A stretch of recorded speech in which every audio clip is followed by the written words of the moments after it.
dispečing asociácie Samaritánov. Ako vám môžem pomôcť? Takto jednoducho si môže 89-ročný Jozef Fiala zavolať pomoc. V minulosti v byte niekoľkokrát odpadol a prebral sa sám.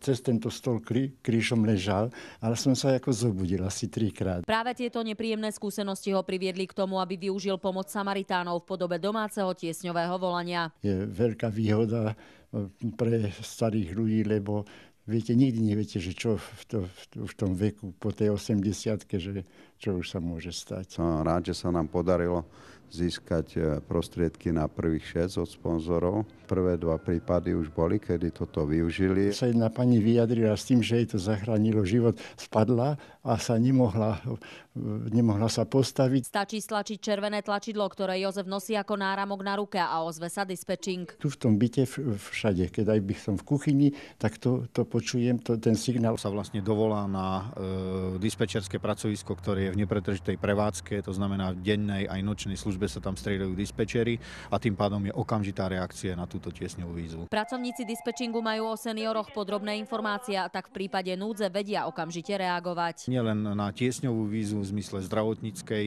nejakého ohrozenia zdravotného stavu, ale akúkoľvek, čo sa týka rady, či zdravotného stavu, či čohokoľvek iného, nejakej bezpečnostnej situácie, ohrozenia toho klienta, čohokoľvek. Samaritáni chcú tiesňovým domácim volaním pomôcť viacerým seniorom v Tatrách a vedenie mesta sa tomu nebráni. Verím tomu, že tento rok rozšírime tieto domáce tiesňové volania pre ďalších záujemcov. Z Vysokých Tatier pre televíziu Zuzana Pojdincová.